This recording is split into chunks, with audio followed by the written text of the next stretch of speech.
여러분 한 주간 더운 날씨에 수고 많으셨습니다. 또 말씀 가운데서 주님의 음성을 듣고 기억에 또 위로받고 힘을 내시길 바랍니다. 이솝우화에 나오는 내용입니다. 참 어릴 때 이솝우화 많이 봤는데 이솝을 또 이렇게 많이 저도 쓰게 될 줄은 몰랐습니다. 우화란 영어로 fable. 이 우화란 뜻이 뭐냐면 동물, 식물, 사물들을 의인화해서 그 속에 교훈을 담은 겁니다. 풍자와 교훈을 담은 걸 의미하거든요. 그래서 그 속에서 교훈을 찾는 것이 이 우화의 목적입니다. 그래서 이솝우화에는 나오는 이야기인데요. 사자와 당나귀 여우 셋이 있었어요. 근데 이 셋이 희물 앞에 사냥을 했습니다. 그리고 사냥한 것을 나누는데 사자가 당나귀에게 공평하게 나누어 보라고 했어요. 그랬더니 당나귀는 진짜 똑같이 셋으로 나눴어요. 그랬더니 사자는 공평하지 못하다면서 당나귀를 잡아먹어 버렸습니다. 예. 그리고 나서 이번에는 여우한테 나누어 보라고 합니다. 그래서 그러자 여우는 대부분을 사자의 몫으로 돌리고 자기는 쥐꼬리만큼 가졌습니다. 그때서야 사자는 흡족해하면서 이제야 공평하게 되었구나 말합니다. 사자가 여우에게 묻는 거예요. 야, 너는 어떻게 해서 이런 지혜를 생각하느냐? 철저히 사자 입장이죠, 그렇죠? 어떻게 지혜 생각했느냐? 그래서 여우가 대답하기를 어떻게는 뭘 당나귀 죽는 걸 보고 생각했지? 라고 이야기합니다. 자, 여기서 주는 교훈이 뭐냐? 우화라는 것은 여러분 교훈이 있는 거예요. 근데 이 우화를 가지고 사자가 나쁜 놈이네, 불공평하네 이것 따지면 안 돼요. 그게 목적이 아니라 여기에 주는 교훈이 뭐냐면 남에게 일어난 일을 보고 내게 일어날 일을 생각하는 것이 지혜라고 이야기하는 겁니다. 우화는 그렇게 보는 거지. 여기 이거 너무 야한 거 아니야? 왜 사자를 갖다 놓았어? 왜 당나귀가 나눌 수 있어? 사자와 당나귀가 여우가 어떻게 같이 사냐? 이렇게 따지지 마시고 의인화했다 그랬어요. 의인화. 사람 사는 이야기를 하는 거예요. 동물을 빗대어서. 사람들이 그렇더라는 거예요. 힘 있는 자들이 그렇더라는 거예요. 그 속에서 뭘 배워야 되냐면 남에게 일어날 일을 보고 내게 일어날 일을 생각하는 것이 지혜다라는 거죠. 물론 여기서 너무 불공평하냐 따진 거 이게 아니고 뭐요? 보고 앞 것을 보고 나에게 피해 닥치지 않도록 생명을 잃지 않도록 조심하라는 거죠. 성경은 지혜책입니다. 성경은 우리에게 주는 지혜의 말씀이 있다라는 거예요. 오늘 보게 되면 사실 오늘 본문만이 아니라 성경 전체가 우리에게 가르쳐주는 귀중한 사실이 하나 있습니다. 그게 뭐냐면 성경 전체가 주는 그 귀중한 게 뭐냐면 바로 그날이 있다는 겁니다. 구약에서도 그날이 있다 그래요. 물론 그 날들이 다르긴 합니다. 근데 그거는 그 의미가 뭐냐면 멸망의 날을 의미합니다. 신약에 와서도 그날이 있습니다. 그날이 뭐예요? 예수님이 재림하셔서 심판하는 날입니다. 여러분 우리가 이거 너무 잘 사는데 괜찮지 않아라고 이야기하지만 여러분 우리는 계속 이야기할 수밖에 없습니다. 만약에 여러분 교회가 이 주님의 오심에 대해서 2000년 전에도 이야기했는데 지금도 안 오신데 이야기할 필요는 뭐 있냐 한다면 이거는 성경을 반토막으로 알고 있는 겁니다. 주님의 크신 은혜, 우리를 여전히 참고 기다리는 은혜를 알지 못하고 여러분 재림의 때를 여러분 생각하지 않으면 우리는 망나니가 됩니다. 그래서 이 말씀은 계속 선포되어야 합니다. 언제 오실지는 모르지만 선포되어야 한다는 사실입니다. 그래서 예수님의 천국 비유가 예수님도 그런 거예요. 예수님도 비유하셔서 이야기하시는 거예요. 그리고 여러분 예수님도 마지막 때를 이야기하셨고 그리고 나서 여러분 서신서 바울 서신, 베드로 서신, 그리고 요한 서신들 다 뭐냐면 마지막 때를 준비하라고 되어 있습니다. 그러니까 여러분 지난주에 말세라고 이야기했잖아요. 사도행전 2장을 하면서 그 말세는 주님이 오신 날부터 해서 주님이 오실 때까지인 거예요. 그때도 말세고 지금도 말세예요. 그러니까 그때도 마찬가지로 준비해야 되고 지금도 준비해야 되는 거예요. 왜요? 언제 오실지 모르기 때문에. 오늘 그 이야기를 하고 있어요. 예수님이 직접 이야기하고 있는 겁니다. 그래서 오늘 본문에서 보게 되면 좀 비유적인 거다 보니 비유는 여러분 절대 혼자서 보면 안 됩니다. 개인적으로 해석해서 이단으로 가는 사람들이 많습니다. 그래서 여러분 혼자 많이 성경 공부한다. 다른 건 모르겠으나 비유는 복음주의 해석을 좀 보시면서 하셔야 돼요. 이런 의미구나. 이 상징이 이런 거구나 하셔야 되는 거지. 나 혼자 자기에게만 개인해서 맞춰가게 되면 여러분 개인적인 비유가 되어버리면서 아무 능력이 없게 됩니다. 그 사람한테만 효율적인 거예요. 그렇게 하면 되면 안 돼요. 여러분 주님 말씀하신 바는 모두에게 이야기하고 있어요. 비유는. 그래서 해석하는 자들의 보고 잘 기도하며 해석해 놓은 것들을 잘 받아들이셔야 합니다. 그래서 오늘 본문에서 열처녀는 뭘 의미하느냐?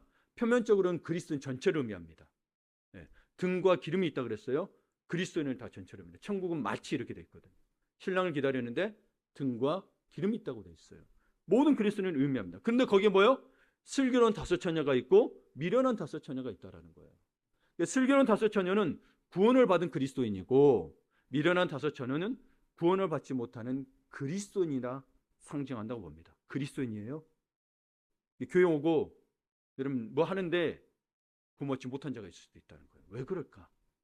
생각해봐야 됩니다. 먼저 여러분 열처녀라고 나오는 숫자 중에서 많은 숫자 열을 이야기했느냐?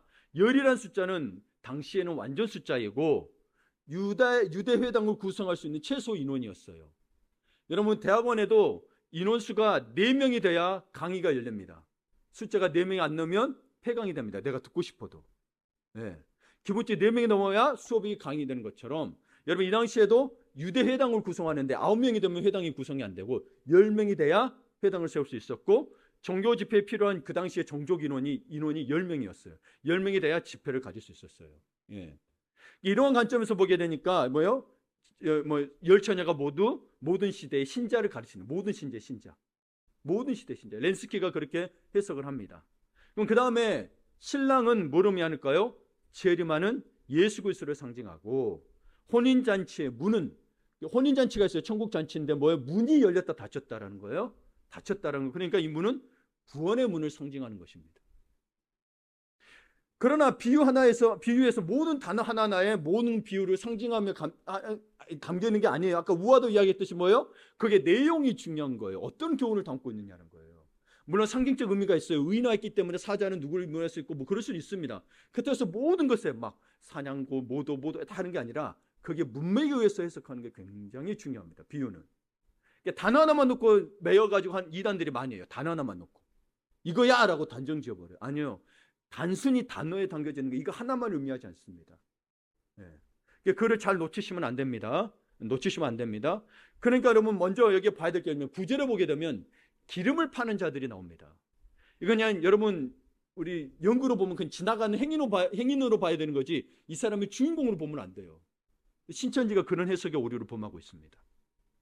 신천지와 같은 이단은요, 기름 파는 자들을 누구라고 해석하냐면 알레고지오로 해석해서 처음에는 기름 파는 이라고 단수로 해석을 했어요.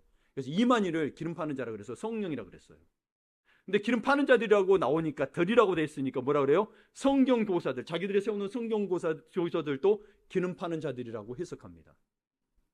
그래서 자기들에게 기름 파는 자니까 자기들이 성령이니까 기름을 단순히 성령으로만 해석한 거예요. 성령이 아니란 말이 아니고요. 성령으로만 단어적으로 해석하면 안 돼요. 네. 그래서 이 기름 피는 자들이 자기들이 성령이니까 자기들에게 성령을 사야만이, 자기들이 성령 흘려줘야만이 성령이 사는 겁니까? 근데 성령을 사야만이 천국에 들어갈 수 있다는 거예요. 그러니까 헌금 무지하게 강요합니다. 거기. 뭐 때문에 돈 내야 되고 뭐 때문에 해야 되고 뭔 자리 차지하려면 돈 내야 되고 그래요. 신천지는. 네. 그거 안 하면 구원 못 받는데요. 근데 여러분 보세요. 기름 판 자에게 기름을 사러 간 5처녀는 혼인잔치 문에 들어갔어요? 못 들어갔어요? 못 들어갔어요. 그들은 그 해석은 안 하고 있는 거예요. 그 사람들에게 감추고 있다니까요. 몰라도 된다고. 안 해도 된다고 그래요. 못 들어갔다니까요. 그들이 기름 사러 갔다고 됐죠. 산지는 모르겠어요. 근데 샀다고 칩시다. 샀어도 천국에 못 들어오면 문이 닫혔다니까요. 그러니까 그들한테 사봐야 자기들 사봐야 아무 소용도 없다고 자기들이 이야기하고 있는 건데 거기에 들어있는 성도들 속고 있는 거예요. 눈이 가려워졌다. 그러나 우리는 궁금한 게 있습니다. 그러면 기름이 무엇이냐는 것입니다. 열처녀 비유에서 특히 기름에 대해서는 다양한 견해들이 제시됩니다. 가장 보편적인 주장이 기름을 성령이라고 해석하는 겁니다. 근데 성령 단어적처럼 해석하면 좀 문제점이 하나 있는데 이따 설명을 할게요. 근데 또 어떤 이는 소수이지만 어떤 이는 선한 행위라고 해석하는 사람이 있고 구원을 얻는 믿음이라고 해석하는 사람이 있고 하나님의 은혜 또는 인간의 책임 이렇게 여러 가지 견해들이 있습니다. 어떤 이는 성령 충만으로 해석합니다. 자, 근데 성령 충만으로만 해석해도 문제가 생깁니다. 신산후 운동을 했던 그 캔사스 시티에 있는 아이압이라고 있습니다. 국제 기도의 집이에요. 그래서 24시간 기도하고 찬양해요. 또 말씀 중에 24시간. 그래서 이 아이압의 대표 마이크 비클이 이 기름을 성령 충만한 기름이라고 했습니다. 근데 여러분 이 아이압은 우리 교단에서도 이미 몇 년 전에 경계 대상으로 했었어요. 근데 많은 교단의 목사님도 그 기도하는 집으로 해서 많이 찾아가기도 했어요. 그 전에 경계하기 전에. 근데 여러분 봅시다. 이들의 해석대로 성령 충만으로 보게 되면 기름이 부족한 5처녀들은 성령 운동을 비판하는 기독교의 보수적인 성도를 말하는 거예요. 마치 좌파우파 나누듯이 뭐요? 성령 운동을 비판하는 기독교 보수적인 성도가 그 뭐요? 기름이 어리석은 미련한 다섯 처녀고, 자기들은 기름을 준비한 슬기로운 다섯 처녀는 성령 운동을 지지하는 기름 부음 받은 성도라고 해석했습니다. 나름 섭술력 있죠. 그러나 생각해 보세요. 기름을 성령 충만으로 본다면 하나님께 받은 성령이 누구에게는 충만한 분량이 될 수 있다는 데 오류가 생깁니다. 성령은 온전한 분이시고 성령 자체는 이미 넘치고 충만한 분입니다. 근데 성령 충만이 양으로 해석되어 버려요. 성령은 인격이세요. 양이 아니에요. 그러면서 뭐요? 충만인데 누구한테는 충만하고 누구한테는 부족하게 줄 수 있냐는 거예요. 그게 가능할까요? 아니, 그분은 완전한 거예요. 우리가 그분에 대해서 잘 모르고 믿지 못하고 그런 부분에서 작용이 되는 거지, 이분 자체 주는 거는 충만하다 충만하지 않다고 말할 수 없어요. 이분은 늘 충만하게 주시는 분이에요. 그분 자체가 완전하고 크시고 충만한 분이시기 때문에. 예. 그게 하나님이시잖아요. 그렇죠? 예. 그러니까 여러분 말하세요. 누구한테는 부족하고 누구한테 그러지 않다고 되게 되면 이 부족한 분량을 누구한테 가서 구해야 되는 건가요? 성령이 부족하니까 다른 성령 파는 사람한테 가서 구해야 되는 건가요?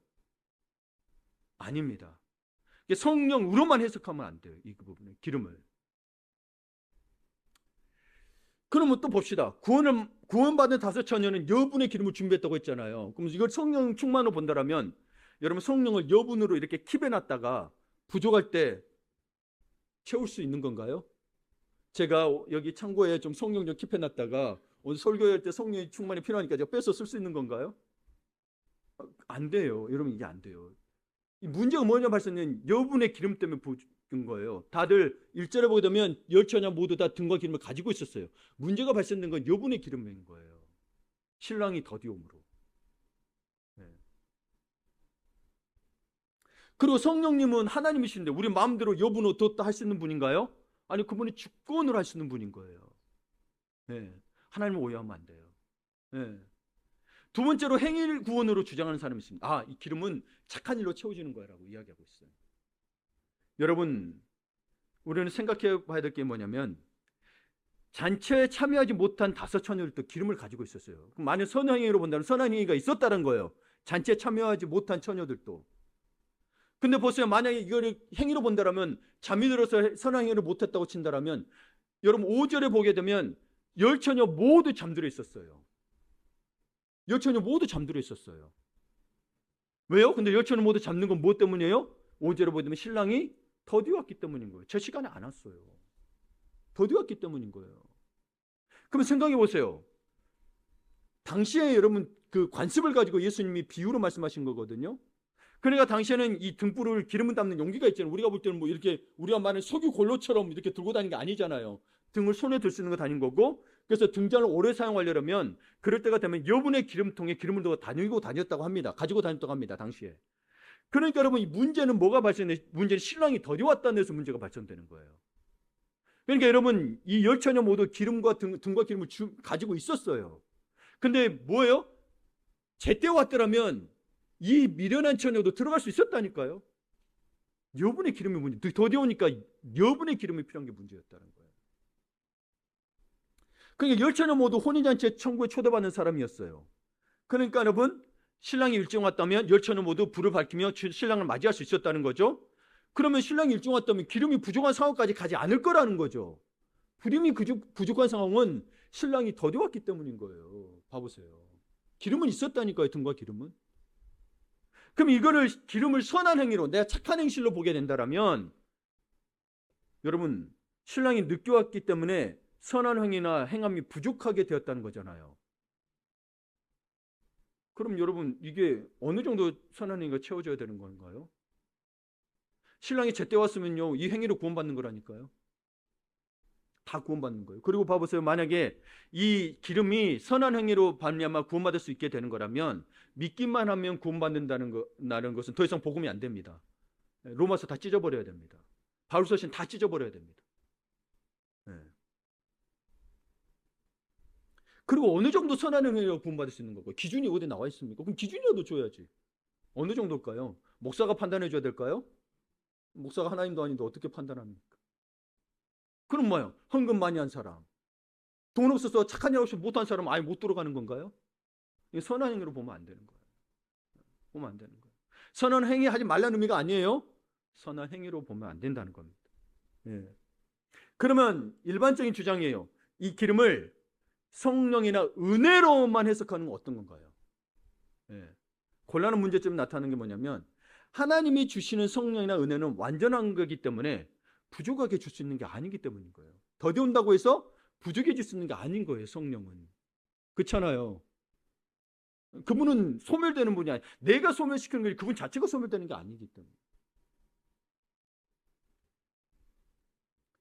그러니까 여러분 이거는 이 기름이라는 단어를 따로 떼어놓고 뭐 떠릅니까 보지 마시고 이 비유의 전체적인 흐름에서 기름이 무엇이냐를 봐야 되고 불을 밝힌다는 걸 봐야 되는 거예요. 근데 문제가 왜 발생이 되냐? 왜 기름에 문제가 발생되냐면 신랑이 더디웠기 때문인 거예요. 등과 기름은 똑같이 있었어요. 예. 그러니까 여러분 이거를 여러분 잘 들으세요. 이건 어떤 의미냐면 하나님 우리에게 똑같이 은혜와 성령을 주셨어요. 그렇죠? 등과 기름을 주셨어요. 등은 여러분 표면적인 우리의 외형적으로 나타나는 신앙생활이라면 기름은 우리 뭐요? 우리 안에 내면적인 신앙생활을 말하는 신앙을 말하는 거예요. 내면적인 거. 그러니까 그 은혜와 성령에 의해서 예수님의 재림까지 우리 인간적 측면에서 미리 준비해야 된다는 거죠. 여기 준비는 누가 해야 되는 거? 우리가 해야 된다는 거죠. 그래서 인간적인 책임이 있는 측면을 말하는 겁니다. 그렇죠? 우리 봐보세요. 다섯 처녀도 슬픈 처녀도 봐보세요. 이게 준비되어 갖고 가만히 있으면 준비되어진 게 아니고 준비해야 돼 쓰는 거였어요. 네. 준비해야 되는 거였어요. 그러니까 우리의 책임 있는 부분을 이야기하고 있는 거예요. 그럼 이 책임이라는 측면이 뭘 말하느냐? 은혜와 성령에 의해서 사람이 미리 준비해. 은혜와 성령에서 우리가 깨달을 수 있는 거예요. 안 믿는 자는 모르고 우리가 어리석으면 어린애 같으면 뭐라고 말할 수는 없으나 우리에게 이미 성령과 은혜를 주셨다면 성령께서 주신 지혜로 우리는 미리 깨달았고 준비해야 돼요. 영적인 게으름을 가지면 안 된다는 거예요. 준비해야 되는 게 뭐로 나타나는 거예요? 믿음과 사랑과 소망으로 나타나는 거예요. 고린도서 13장에 보게 되면 그랬어요. 믿음과 소망은 세상 끝날까지 함께 한대요. 네, 가다가 사라지는 게 아니고 세상 끝날까지 함께 하는 거예요. 사라지지 않는 거예요. 준비하라는 거예요. 그러니까 우리에게 믿음은 주님의 은혜로 주신 거예요. 그러나 믿음이 떨어지지 않기를 예수님이 베드로에서 기도했거든요. 우리의 믿음 우리가 떨어뜨릴 수 있다는 거예요. 성령은 변한 적이 없는데 우리가 늘 주님을 배신하더라는 거예요. 죄성이. 그거를 그러지 않도록 준비해야 된다는 거예요. 세상 끝날까지. 그리스도 안에서 성령으로 말미암아 우리가 늘 지켜내야 된다는 거예요. 성령 안에만 거하는 게 아니라 성령 안에 거하면 뭐가 나타나요? 성령 열매들이 나타나더라는 거예요. 너는 왜 성령의 열매가 안 나타나느냐? 나 성령 충만한데 안 나타나. 이게 안 되는 거예요. 성령 안에 거하면 나타나게 돼 있다는 거예요. 그래서 열매를 보아 알지니라고 그래 돼 있는 거예요. 그러니까 신랑이 더디 와도 끝까지 지키고 지속하여야만 믿음의 분량과 같은 인간의 책임적인 몫이라고 봐야 되는 거예요. 그러니까 여러분 구원은 우리에게 능력이 된다 그랬어요. 그럼 구원의 능력이 왜 우리가 구원이 되는 거냐? 뭐요? 구원을 받았음으로 말미암아 우리의 삶이 변화돼요. 하나님 말씀을 순종하게 시작하고 변화되는 거예요. 근데 구원을 받았는데 하나님 말씀을 순종하기 싫어. 근데 나는 믿는 자 같아 구원받았다. 착각입니다. 착각입니다. 근데 우리 마음속으로 계속 싸워요. 바울도 얘기했지만 하나님 말씀을 안 지키게 자꾸 싸워요. 그래서 나는 못 지키고 미련하고 엉뚱한 자 같고 구원받지 못할 자 같아요. 그러니 회개하죠. 그럼 여보 이거는 뭐예요? 기름이 준비되고 있는 자예요. 구원의 능력이 나타나고 있는. 근데 난 구원받았어. 구원받았으니 나 회개 안 해도 돼. 이렇게 사는 삶이 문제라는 거죠. 네. 그리고 우리 주님이 언제 오실지 모르는데 오늘 이 예배도 귀하게 여기셔야 되는 거예요. 다음 주에 또 드릴 수 있으니 대충 드리자. 아니에요, 여러분. 그래서 예배를 귀하게 언제 올지 모르기 때문에 그러니 내가 오늘 바쁘니까 주일도 빠지고 여러분 이게 아니란 이야기인 거예요. 안식을 그렇게 지키기 때문에 여러분 그 말씀을 내일 오실 수도 있으니 주님을 사랑하기 때문에 그걸 지켜내는 거예요. 그게 구원의 능력인 거예요. 그리고 구원의 성화의 시작이 구원이에요. 구원받는 자 그럼 뭐예요? 지금 오실 때까지 거룩한 삶을 사는 게 sanctification. 그게 성화인 거예요. 네. 우리는 성화의 삶을 살고 있는 구원 안 받는 게 아니고 구원 일일성으로 끝나요? 한 번 받는 거 끝나요? 구원 받았다가 살았다가 다시 한 번 받았다. 아니요. 내가 방황했다가 돌아온 거예요. 탕자처럼 아버지를 떠났다가 돌아온 것이지 구원은 한 번으로 끝나 있어요. 네. 근데 뭐요? 내가 탕자가 됐는데 안 돌아버린 거예요. 그건 인간적인 책임의 목이라는 거예요. 믿으라고 했고 뭐요? 믿어야 되는 거예요. 믿기만 하면 돼. 내가 다른 행동할 필요 없어. 그냥 믿기만 하면 돼, 마음으로. 근데 진짜 믿느냐는 거예요. 믿으면 뭐요? 말씀을 순종하기 시작하고 삶의 편안. 근데 못 지켜. 나는 못 지켜. 맞아요. 그런 게 주님만 바라보라는 거예요. 주님만. 너 힘으로 안 돼. 그러니까 예수 그리스도 보혈의 능력이 필요했던 거예요. 네. 근데 그 한 번의 죽으심으로 뭐요? 내가 늘 회개해도 괜찮아. 은혜인 거예요. 근데 회개는 뭐예요? 너 회개했지만 또 돌이키라는 거죠. 그런 회개를 빌미삼아 마치 남용하지 말라는 거예요. 남용한 것도 믿음이 없다라는 거예요. 어차피 하나님이 용서해 주시니까. 이거는 진짜 악용하는 거잖아요. 그렇죠? 여러분 약봉투에 뭐라고 써져 있어요? 약은 약사에게 약을 남용하지 마시라고 이렇게 돼 있잖아요. 네. 우리 남용하면 안 된다라는 거예요. 다른 약 먹으면 안 돼. 이 아픈 데는 이 약을 먹어야 되는데 자꾸. 네. 그렇잖아요. 그러니까 여러분 계시록 2장 5절 한번 봅시다. 계시록 2장 5절에도 그러므로 띄워주실래요?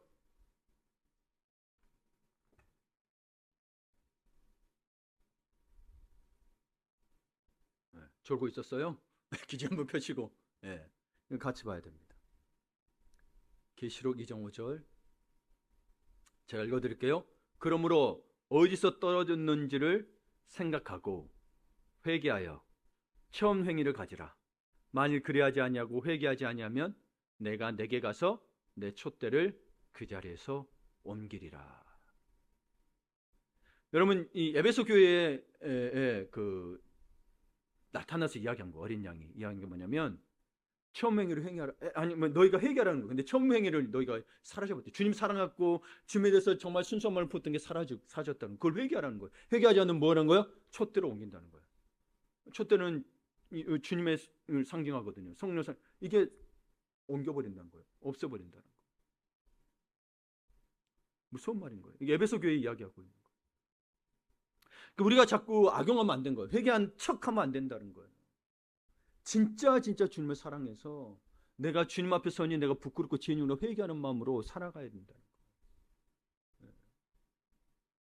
이게 여러분 여분의 기름을 준비하는 것이고 이게 기름에 있어서 불을 밝힐 수 있는 거예요.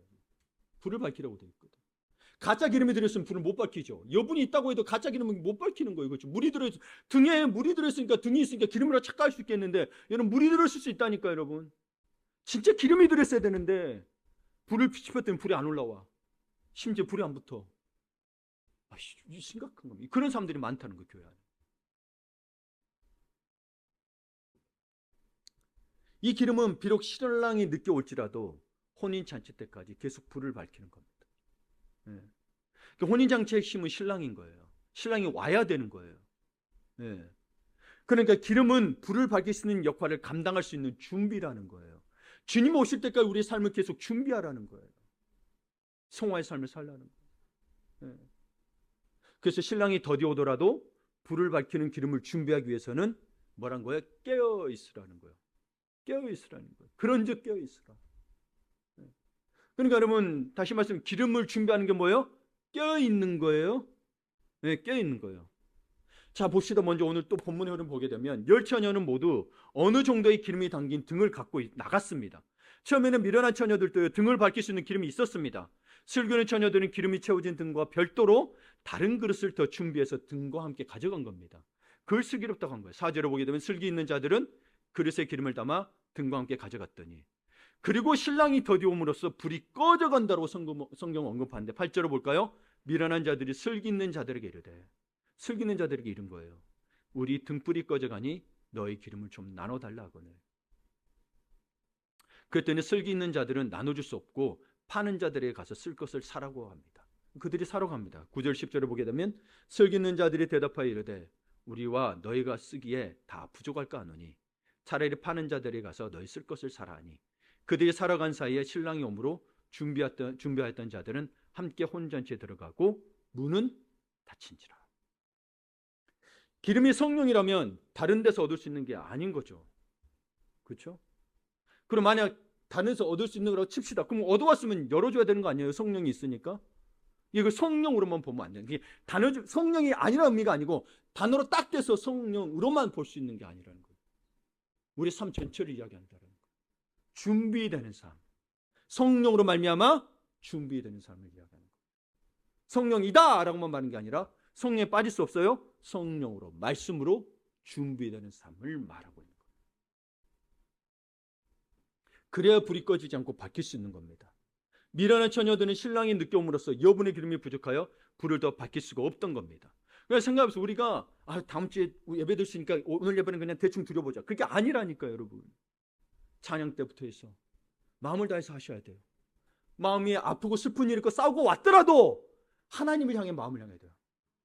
그 싸움 다 내려놓고 그래 주를 만나지. 그걸로 계속 있으면 인상 쓰고 있고, 이게 물론 인상 쓸 수 있습니다. 힘드니까. 근데 예배는 주님을 만나러 왔잖아요. 그게 예배예요, 예배. 내가 위로받는 게 핵심이 아니고요. 주님을 만나야 내가 위로받는 거예요. 근데 내가 주체가 돼 있어. 내가 힘드니까 하나님 알아서 해주세요. 아니요, 예배는 그게 아닙니다. 철저히 나를 드리는 게 예배요. 제사잖아요, 제사. 네.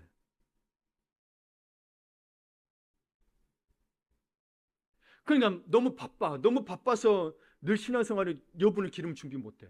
아니, 여러분 게으르다는 의미가 아니에요. 일상에서 너무 바빠. 근데 뭐요? 진짜 준비할 기름은 준비를 못하고 있다는 거예요. 심각한 겁니다. 이게 여러분 참 주님이 계속 그걸 경고하고 있어요. 마지막 때.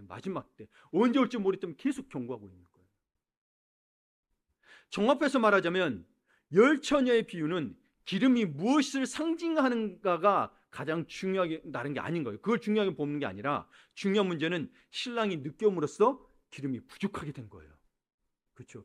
그걸로 말미암아 천국의 문이 닫혔다가 열렸다가 닫힌 거예요. 즉 신랑이 오심이 핵심인 거예요. 신랑이 오심은 예수 그리스도의 재림을 의미합니다. 그러니까 여러분, 기름이라는 것이 구체적으로 무엇을 상징하는가가 우선이 아니라 그리스도는 지체되어지는 예수 그리스도의 재림을 준비하기 위해서 기름을 준비해야 된다는 거죠. 예. 그래야 되는 거죠. 기름 뭐니까 기름만 준비해가 이렇게 아니다.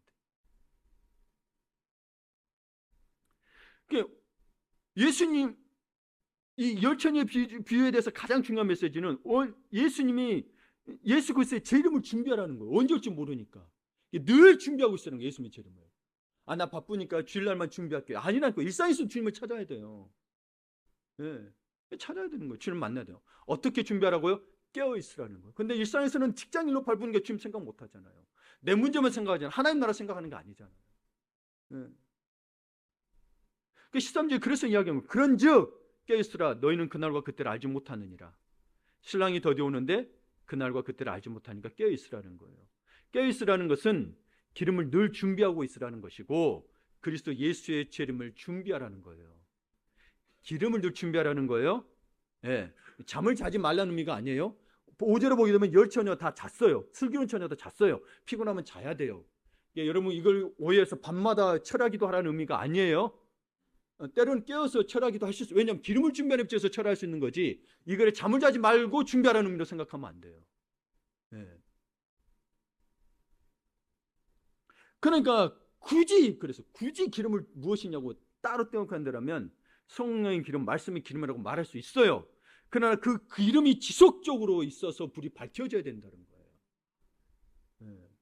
기름이 지속적으로 있어야 불이 밝혀져요. 그럼 불을 밝혀줘야 있어야 돼요. 불이 꺼져간다 그랬잖아요. 불을 밝혀야 됩니다. 가짜 불이면 불이 못 타. 안에 차 있어도.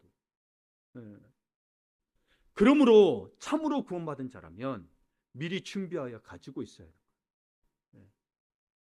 이 성령의 기름으로 말미암아 믿음의 은혜의 기름으로 말미암아 말씀의 기름으로 말미암아 우리 속에 뭐가 나타나면 믿음, 은혜, 순종, 그리스도를 아는 지식, 회개, 기도의 삶, 전도의 삶이 나타나는 거예요.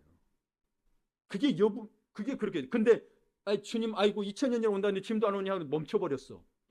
여분이 없는 거예요. 여분을 안 하고 있는 거예요. 여분을 준비 안 하고 있는 거예요. 여분의 기름은 뭐예요? 준비하는 삶이 아니었어요? 준비를 안 하고 있는 거예요. 그러면 주님 오실 때 맞춰서 내가 해야지. 언제 오실 줄 알아서. 그 생각해보세요. 여러분 그게요. 딱 오셨다고 해도 그 믿음이 그냥 딱 믿어지나요? 여러분 그냥 주님 오셨어 주님이시나 믿어지나요? 아니라니까 여러분. 네. 그러면 안 돼요, 여러분. 예, 예, 그러면 안 돼요. 이 콘스탄티누스가 기독교를 공인했지만 그가 그랬어요. 자기 할 거 다 알다가 나중에 죽을 때 되면 믿겠다 그랬어요. 그래서 안 믿고 기독교는 공인했어도 국교는 아니에요. 공인했어도 뭐요? 정치적 문제 때문에 공인했지. 나중에 자기 죽을 때 믿대. 제가 죽을 때로 온 줄 알아. 참으로 믿었다고 말하기는 어렵죠. 예. 또 여러분 진짜 줄 믿다면 일상에서 이미 믿고 가는 거죠. 그게 믿음인 거죠. 죽을 때 믿는 믿음이 그게 믿음이에요, 여러분. 그걸 믿음이라고 볼 수 있을까요? 네, 어려운 거예요, 여러분.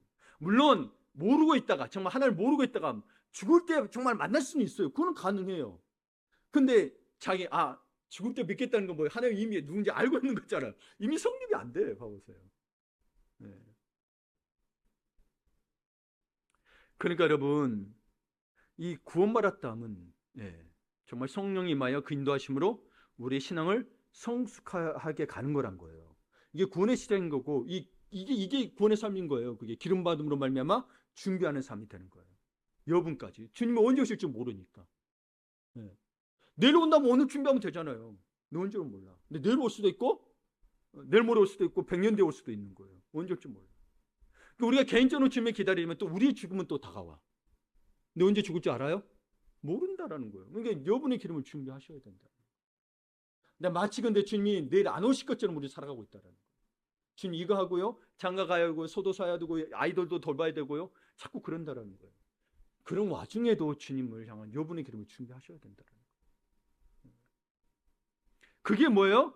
순종으로 나타나고 믿음으로 나타나고 기도의 삶으로 나타나고 섬김의 삶으로 나타나고 베푸는 삶으로 나타나는 거예요. 그렇게 나타나는 거예요. 그러니까 봐보세요. 늦게 온 5처녀가 문을 열어달라고 요청하지만 안 열어줘요. 11절 보세요. 그 후에 남은 처녀들이 와서 이르되 주여, 주여라고 불러요. 주여 우리에게 열어주소서. 대답하여 이르되 진실로 너에게 이르노니 내가 너희를 알지 못하노라 하였느니라. 처녀들은 와서 주여라고 했어요. 그들이 아는 것 같죠. 근데 주님 모른대요. 말에 속으면 안 돼요, 여러분. 진짜 여러분의 중심이 정말 주님을 주님으로 모시냐는 거예요. 진짜 주인으로 모시냐는 거예요. 진짜 하나님으로 모시냐는 거예요. 넘어질 수 있어요. 실수할 수 있어요. 실패할 수 있어요, 여러분. 있어요. 그거 알아요. 그렇기 때문에 우리에게 예수 그리스도가 오신 거예요. 죄를 못 이기는 거 알아요. 연약한 거 알아요. 죄 때문에 넘어지고 말씀 못 지고 하는. 그래서 예수 그리스도가 오셨어요. 성령을 우리에게 주셨어요. 그분들로 말미암아 할 수 있도록 도와주셨어요. 그러니까 그분을 의지하는 게 중요해요. 그러니 연약하니 주님만 바라보라는 거예요.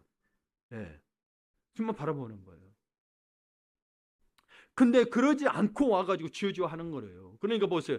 예수님이 내가 너희를 알지 못한다고 하는 이유는 그들이 참된 그리스도인이 아니었다는 것을 의미하는 거예요. 예수님과 관계없다는 거예요. 여기서 알다는 표현이 뭐냐? 부부관계를 말해요. 내 남편 내 아는 거예요.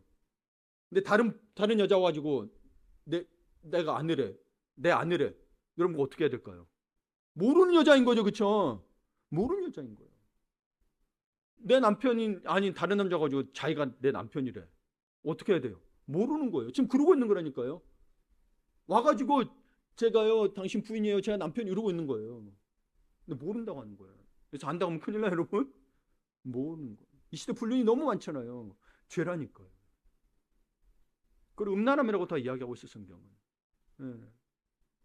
그러니까 미리 준비하지 못한 사람들은요 문이 닫힘으로 들어가지 못한다는 사실이 아주 중요한 겁니다. 준비되지 못했기 때문에 못 들어갔다는 거예요. 아까 말했지 첫사랑을 회복하지 못하면 뭐예요? 촛대로 옮긴다라는 거예요. 그러니까 우리가 구원받은 제 삶을 지속해서 살아가는 거는 뭐예요? 기름이 준비되어 가는 거예요. 성령의 기름이 가는 거예요. 이게 한순간으로 기름 성령 딱 받았는데 끝이 아니라 지속해야 된다. 두렵고 떨림으로 너희 구원을 이루라는 거예요. 넘어질 수 있어요. 넘어지더라도 주님 찾으는 거예요. 연약하니까 주님이 필요한 거예요. 우리가. 결국 미련한 처녀 5은 표면적으로 그리스도인이었는지는 모르겠지만 그들이 혼인잔치에 들어갈 수 없는 것으로 보아 진실된 그리스도인이 아니었으며 그들은 구원받지 못함을 의미합니다. 두렵고 떨린 말씀을 봐보세요. 이거 정말 굉장히 여러분 그런데 구원에는 때가 있다라는 거예요. 구원의 기회는 항상 있는 게 아니에요. 다음 주에 하겠다. 아니요. 언제 오실지 모르니까 내일 올 수도 있고 언제 올 때면 올 수도 있고 내일 모레 올 수도 있고 10년 뒤에 올 수도 있는데 내일 올 수도 있다라는 거예요. 그렇죠? 그래서 고린도서 9장 2절을 보게 되면 같이 읽겠습니다. 보라 지금은 은혜 받을 만한 때요. 보라 지금은 아멘. 때가 있는데 이때가 지나면 문이 닫힌다는 거. 지금이 그때라는 거. 성령을 주셨다라는 거. 말세. 베드로가 없어요. 말세, 요일서는 말세라는 표현이 없어요. 근데 베드로 거기에 성령의 감동을 받아서 거기에 더 넣었어요. 말세요. 오순절 마가다변에서 성령 받고 그 다음에 베드로가 한 설교인 거예요. 성령 충만해서 말세에 넣었어요. 말세에 하나님이 영림하면 뭐요? 어린아이는 예언할 것이요, 청년들은 환상을 보고 노인들은 꿈을 꾸리라. 노인이니까 가만히 있으라가 아니라 꿈을 꾸리라. 근데 사단이 그걸 막고 있죠. 그런 말씀을 믿지 않아요. 우리들은 세상의 성공을만 바라보고 있어요. 자, 비유를 통해 할 수 있는 내용을 다시 한번 떠올려 보겠습니다. 예수님은요, 많은 사람이 기도하는 것보다 좀 더 지체하신 후에 오실 수 있다는 겁니다. 그걸 대비하라는 겁니다. 뭐 제때 올 수도 있습니다. 근데 여러분, 우리 생각하기에는 내 때 안 오면 뭐예요? 거의 다 더디 오는 거죠. 네. 두 번째, 지혜로운 처녀들처럼 하나님을 따르는 사람들은 평소에 그와 같은 상황에 대비해야 된다는 거예요. 네. 세 번째, 어리석은 처녀들처럼 제대로 준비하지 않은 사람들은 갑작스럽게 온다는, 갑작스러운 종말을 올 때에 자신들의 무관심을 원상태로 돌리기 어렵다라는 거예요. 네. 주님에게 관심 있는 척도 안 됩니다. 진짜 관심 갖고 사랑하셔야 됩니다. 여러분이 가장 좋아하는 것이 물질이고 보석이라면 그 사랑한 것 이상한 만큼 사랑하셔야 된다는 거예요. 아끼고 사랑하고 보고 싶고 또 보고 싶은 것처럼 주님 만나고 또 찾고 해야 된다는 거예요. 그게 주님 사랑하는 거예요. 주님 물질을 바라는 게 아니고요, 주님 사랑하기를 원하세요. 그걸 아셔야 됩니다. 주님을 믿는다고 말하는 사람들 중에도 선택적으로 구원받을 사람이 있고 구원을 받지 못할 사람이 있다는 거예요. 이미 그거는 바울이 이야기하고 있는 겁니다. 이중의 정론을 가지고 이야기하고 있어요. 모릅니다. 그분이 주권자이기 때문에 모릅니다. 누가 선택될지는 몰라요. 근데 선택한 자가 있다는 거예요. 근데 그 선택의 중요보다도 뭐가 있냐면 그는이 뭐야? 깨어있으라는 거예요. 깨어있으라는 거예요. 네. 그러므로 슬기로운 신앙생활의 핵심은 깨어있는 것입니다. 13절을 다시 한번 같이 읽어볼까요? 그런즉 깨어있으라. 너희는 그날과 그때를 알지 못하느니라. 아멘. 그런즉, 헬라로 운, 내용을 결말로 이끌게 하는 접속사거든요. 그때 사용되는 접속사예요. 그러므로, 그런즉이에요. 열처녀 비유의 결론이 뭐라는 거예요? 깨어있으라는 거예요. 네, 열처녀 비유는 성령이 있고 막 이런 게 아니라 깨어있으라는 거예요. 준비하라는 거예요. 이게 핵심인 거예요. 깨어있으라는 거예요. 깨어있다는 이 헬라어 단어는 그레고리오라는 뜻으로 잠을 자지 말라는 뜻이 아니고, 이걸 영어로 해석하게 뭐냐면 keep watching, 경계하다, 준비하라는 거예요. 계속 지켜보라는 거예요. 그래서 여러분 TV 볼 때는 see watch나 watching TV라 그래요. 이걸 주시해서 보라고. TV 보고 있지, 집중해서 보고 있지, watch TV. 그러니까 이거를 깨어서 준비하고 보라는 거예요. 그 자세가 우리 삶에서 필요하다는 거예요. 잠잘 때 자고 잠자지 말고가 아니고 뭐예요? 늘 주님을 생각하라는 거예요. 주님 언제 오실지를 염두에 두라는 거예요. 언제 오실지. 마치 안 오는 것처럼 살지 말고 내일 오실 수 있다는 마음으로 살라는 거예요. 그게 이게 핵심인 거예요. 근데 자꾸 뭐예요? 마치 나 살 때는 안 올 것처럼 살죠? 지금 안 오실 거예요. 근데 죽어요, 여러분. 죽으면 언제 올지도 몰라요. 지난주에 말세에 대해서 이야기하면서 그래, 종말에 대해서 주님이 오실 때도 종말이지만 내가 죽는 것도 종말이다. 나에겐 종말이잖아요. 개인적인 종말이죠.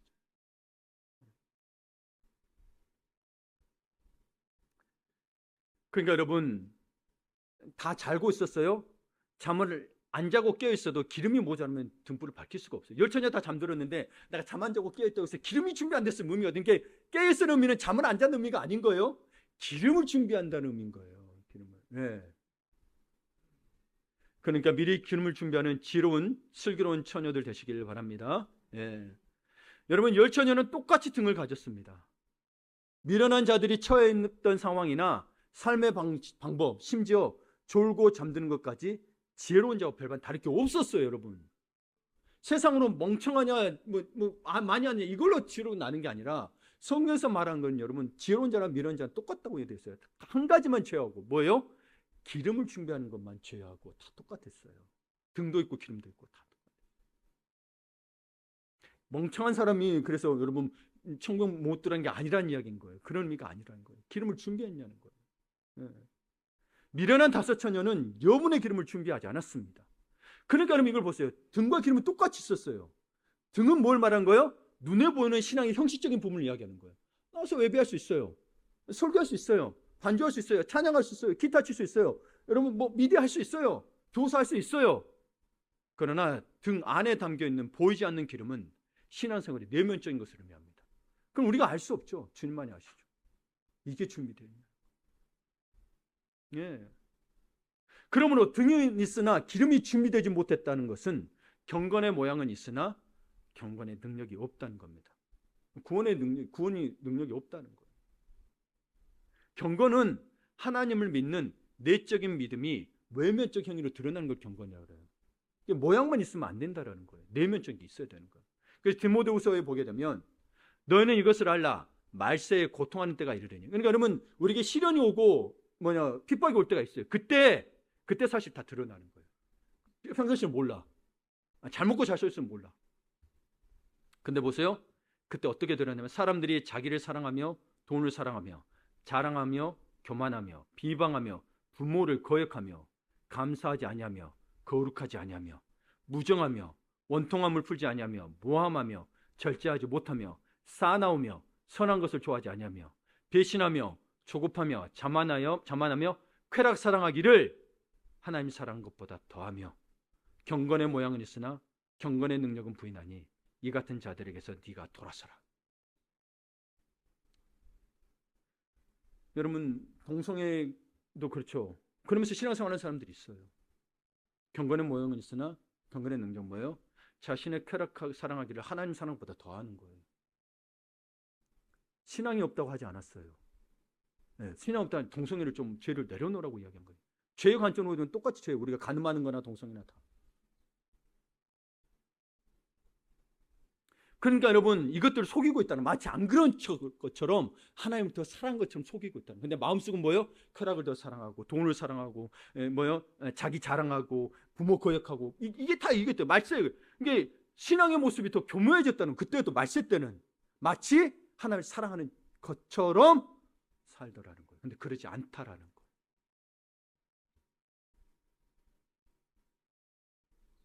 그러니까 역으로 보게 되면 사람들이 하나님과 이웃보다 자기와 돈을 더 사랑하게 될 때가 바로 세상의 마지막 때가 가까웠다는 거. 네. 여러분은 어떻습니까? 평상시에는 잘 모르겠죠. 그러나 3장 1절에 본 것처럼 말세에 고통하는 때가 이르렀을 때, 지금 여러분 어려울 때 있어요. 지금이 말세일 수도 있고, 말세예요. 어려워요. 우리 장로님들 기도했지만 여러 가지 전쟁도 있고 뭐 관세전도 너무 어려워요. 또 실제적으로 어려워. 네. 사람들도 너무 대하기가 제일 어려워. 부모 자식 간에도 멀어졌어. 예, 옛날처럼 같이 안 살아. 예, 어려워. 진짜 어렵고 힘들 때는 늘 선택의 순간이 옵니다. 그때 어떻게 하시냐는 거예요. 그럴 때 여러분 그리스도를 얻기 위해서, 바울의 표를 그리스도를 얻기 위해서 세상의 명예와 성공, 물질의 풍요를 내려놓을 수 있습니까? 우리 빌립보서 3장 7절을 봅니다. 같이 읽겠습니다. 그러나 무엇이든지 내게 유익하던 것을 내가 그리스도를 위하여 다 해로 여길 뿐더러 또한 모든 것을 해로 여김은 내 주 그리스도 예수를 아는 지식이 가장 고상하기 때문이라. 내가 그를 위하여 모든 것을 잃어버리고 배설물로 여김은 그리스도를 얻고 그 안에서 발견되려 함이니 내가 가진 은은 율법에서 난 것이 아니요 오직 그리스도를 믿음으로 말미암은 것이니 곧 믿음으로 하나님께로부터 난 의라. 아멘. 특히 여러분 그것의 믿음, 이게 여분의 기름을 준비하는 거죠. 그러니까 여러분 세상께 필요 없다는 게 아니라 그리스도를 위하여, 그리스도를 선택의 순간이 온다는 거예요. 그리스도를 위해서, 그리스도를 안에서 내가 있기 위해서 내 걸 다 버려야 될 때가 온다는 거예요. 말세 때. 그럼 내려놓을 수 있겠냐는 거예요. 지금 버리는 의미가 아니고 주님과 이걸 선택해 주실 때 여러분 선택할 수 있겠냐, 내려놓을 수 있겠냐는 거예요. 네. 그때가 온다는 거예요. 말세의 고통의 때가 오는데. 근데 많이들이 양다리 거친다는 거예요. 그러니까 주님 한 분만으로 만족할 수 있냐는 걸 계속 묻는 거예요. 이거를 너희가 필요 없다 그게 아니에요. 왜냐면 우리 일용할 양식에 대해서도 기도하라고 그랬거든요. 필요해요. 그 기도해야 돼요. 근데 여러분 뭐예요? 근데 이거에 타고 믿음만을 선택해야 될 때가 올 수 있다는 거예요. 말세 때는 어떡하시겠냐. 여러분이 쌓아놓은 모든 성공과 부를 내놓을 수 있겠냐는. 보세요. 여기 바울이 이야기하는 내게 유익하던 거라 그랬어요. 그럼 유익한 게 뭐겠어요? 명예도 유익하고 물질도 유익하고 다 유익하잖아요. 그렇죠? 가족도 유익하고. 근데 뭐요? 그리스도를 위하여서 해로 여길 때가 있다라는 거예요. 복음서에도 보게 되면 예수님이 가족들을 사랑했습니다. 그래서 나중에 십자가에 돌아가실 때는 요한복음 내 어머니를 돌봐라 했어요. 그러나 이야기합니다. 주님을 믿지 않는 자라면 그 가족이 원수가 될 수 있다고 이야기합니다. 그렇죠? 네. 여러분, 우리는 신앙 안에서 우리의 삶을 바라요. 우리에게 주신 모든 이 세상의 삶은 우리 주님과 우리 관계에서 봐야 됩니다. 결혼 생활조차도 뭐예요? 교회와 그리스도의 관계에서 이야기하고 있는 거예요. 결혼 생활 자체가 목적이 아니라 결혼 생활을 통해서 뭘 받는 거예요? 교회와 그리스도의 관계. 나와 교회 그리스도의 관계를 보는 겁니다. 말씀 마무리 짓습니다. 오늘 본문에 비해서 알 수 있는 또 하나의 사실은 부족한 기름을 아무에게서도 빌릴 수 없다는 사실입니다. 사러 갔는데 사러 갔단 말도 없고요. 슬기로운 처녀들한테 다 빌려다니까 안 빌려줍니다. 예. 그러니까 이들이 슬기로운이들이 기름을 주지 않았다는 것은 야 믿는 자 어떻게 그럴 수 이렇게 말하면 안 됩니다. 슬기로운 기름을 주지 않았다는 것은 신앙의 삶을 나타내는 거기 때문에 누구에게도 빌려줄 수 없다는 걸 의미하는 겁니다. 치사하다가 아닌 거예요. 나눠줄 수가 없는 거예요. 내 신앙에서. 본이 될 수는 있으나 내 신앙의 삶을 나눠줄 수는 없는 거예요. 여러분, 기름은 결코 빌릴 수 없습니다. 슬기로운 신앙생활은 미리 준비하는 사람입니다.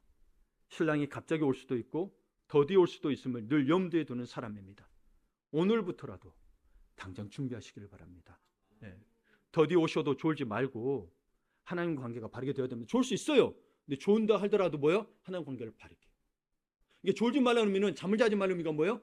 깨어 있어서 뭐예요? 준비하라는 의미인 거예요. 준비하라는 거예요. 네. 자신이 직접 주님 앞에 무릎을 꿇고 예수 그리스도를 나의 주, 나의 하나님으로 고백해야 합니다. 그리고 그 고백대로 믿음의 삶을 살아가시기를 축원합니다. 아멘.